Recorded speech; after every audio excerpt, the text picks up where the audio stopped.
Hi everyone, assalamu alaikum. Welcome to my channel and welcome to my new blog. আশা করি সবাই ভালো আছেন। যেখান থেকে আমার আজকের এই ভিডিও দেখা সবার প্রতি অনেক অনেক দোয়া রইল। নতুন একটা গার্ডেনিং ব্লগ নিয়ে আইলাম। আশা করি সবার ভালো লাগবে যারা গার্ডেনিং ব্লগ ভালো পান।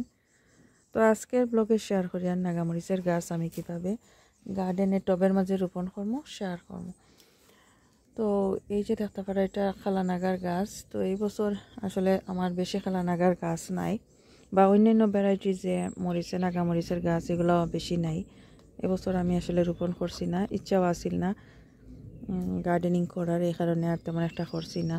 আর বেশ কয়েকটা লাস্ট ইয়ারের নাগামরিচের গাছ আছিল, এই কারণে ভাবছিলাম যে আর যেগুলো আছে এগুলো যদি পারি তাইলে লাগাইমো, আর নইলে এবছর আর করি আর না। তারপরেও যখন টাইম আর তখন মনে হয় যে একটু একটু করি। তো এই যে যেগুলো আছে এখনও বাঁচিয়া তিনটা গাছ, দুইটা খালানাগা, এটা খালানাগা আর এটা হলো আফ্রিকান রাউন্ড শেপ লাল যে নাগামরিচ, এটা আর এটাও খালানাগা। এটা আসলে মরিচার মরিয়া তারপরেও বাঁচের এইরকম অবস্থা। তো বেশ কিছু চারা আমার বড় বড় আছিল, এরকম চারা আছিল, সবগুলা মরি গেছে ফেব্রুয়ারি মাসে। তো নতুন করে আর চারা করছি না, কিছু করছিলাম এগুলো তেমন একটা ভালো হয়েছে না, বড় হয়েছে না। তো যাই হোক, এই মরিচের গাছগুলো আজকে গার্ডেনে টবের মাঝে রোপণ করবো। আর এগুলা গ্রিন হাউসের মাঝে আসিল বেশ কয়েকদিন থেকে, প্রায় 3-4 উইকস হয়েছে। আর গ্রিন হাউসের মাঝে এইভাবে আসিল, ঘরের ভিতরে আসিল, অনেকগুলা মরি গেছে। তো ভাবছি এগুলাও যদি বাঁচিল না হইলে না, এর কারণে গ্রিন হাউসের মাঝে আনি রাখি দিছি বাইরে। তো আজকে মে মাসের 3য় সপ্তাহ। তো এই সময়টাতে ওয়েদার মোটামুটি ভালো আছে, তারপরেও দেখা যায় কোনো সময় গরম, কোনো সময় ঠান্ডা, আর রাতের বেলা বা বেশ ঠান্ডা পড়ে, আর দিনের বেলা তো মোটামুটি গরম আছে। যাই হোক, চলুক আমার সাথে তাহলে আমি কিভাবে গাছ রোপণ করি আর শেয়ার করবো।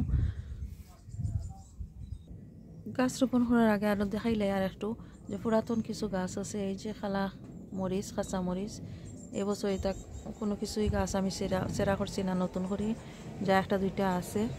এই যে কাঁচামরিচ, এটা লাস্ট ইয়ারের গাছ। এই যে লেমন রোজ, কালো কাঁচামরিচ এগুলা। আর এই দুইটা চারা আমি ডিফারেন্ট ভ্যারাইটির দুইটা চারা রোপণ করছি, এটা সপতাই বাই করিয়ে আনছিলাম। এই তো আরেকটা মরিচের গাছ। আর এইটা তো ক্যারোলিনা রিপার লাস্ট ইয়ারের গাছ, গার্ডেনে আনিয়া রাখছি। পাতাগুলা হয়তো বেশি রোদ যেদিন আছিল রোদে এগুলা জ্বলি গেছে, ফুল আবার শুরু হয়ে যায় ছোটো ছোটো এখান থেকে বাইরের। এই যে দেখতে পারে একটা টব নিছি, টবের মাঝে কিছু মাটি নিয়ে, আর এই মাটিগুলা লাস্ট ইয়ারের পটের মাঝে আমি ইউজ করছিলাম ভেজিটেবল প্লান্ট লাগাইবার লাগে। তো পট থাকি বাইর করিয়া আরও 3-4 উইকস আগে এগুলারে আমি রোদে শুকাইয়া রাখছি। আর রোদে শুকানির পরে দেখতে পারা জোর হয়ে গেছে এরকম। তো এইখান থেকে যে মাটি দিয়ার, এই মাটির মাঝে সব ধরনের সার কম্পোস্ট লাস্ট ইয়ার আমি দিয়া দিছিলাম, তো এখনও আছে এগুলোর মাঝে দেওয়া। তারপরেও নতুন করে আমি আরও সার দিয়া দিব, কম্পোস্ট দিয়া। এই মাটিগুলো আবার ইউজ করা যায়, ফালাই দিতে চাইলেও ফালানি যায়। তো আমি আসলে ফালাই না, প্রতি বছরও মাটিগুলো আবার শুকাইয়া নতুন করিয়া কম্পোস্ট দেই, মাটির সাথে আরও কিছু সার দেই, সব কিছু দিয়ে আবার নতুন করে গাছ লাগাই।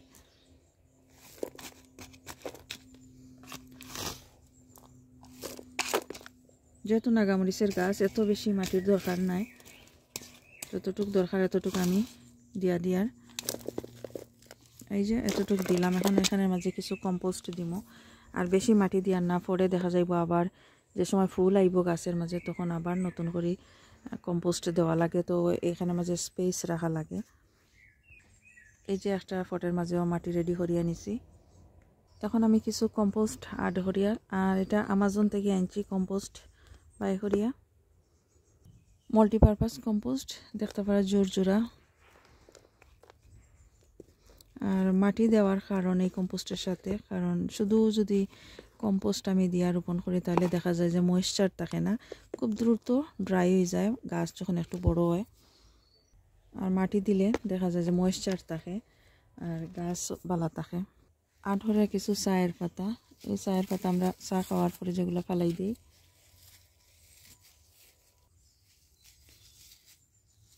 চা পাতাগুলো আমি না ফালাইয়া এগুলো আমি শুকাইয়া রাখি দিই, সারও হয়ে যায়।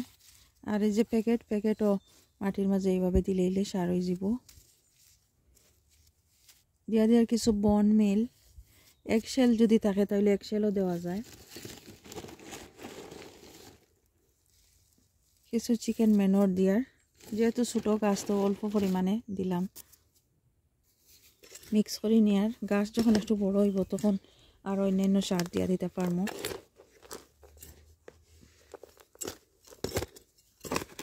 নাগামরিচ গাছের গোড়ার মাঝে আলুর বাকল, যে পটেটো পিল, বেনানা পিল, এগুলো দিলে খুবই উপকারী। গাছগুলো খুবই হেলদি থাকে, প্রচুর মরিচ ধরে। তো আমি প্রতি বছরই এরকম দেই। গাছ যখন আর একটু বড় হইব তখন আমি দিয়া দিই এগুলা। মাটির সাথে সব কিছু আমি মিক্স করি নেওয়ার, সব কিছু মিক্স করিয়া নিলাম। একটু গর্ত করে নেওয়ার এইখানের মাঝে গাছ লাগাইতাম, এই জায়গার মাঝে মাঝখানো।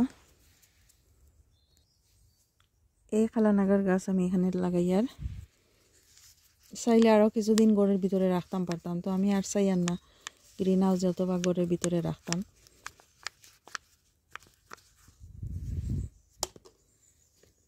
বিসমিল্লাহ।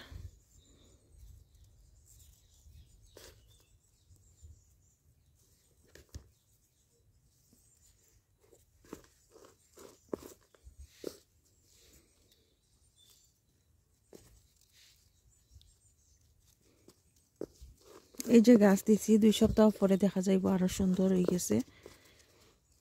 এই বেশি মাটির মাঝে দিয়া দিছি, পর্যাপ্ত পরিমাণ খাবার পাইব। আর ছোটো ফটের মাঝে যখন আসিল তখন কোনো খাবার দেওয়া যায় না, গাছের শিকড় দেখা যায় নষ্ট হয়ে যায়, শুধু পানি দিই।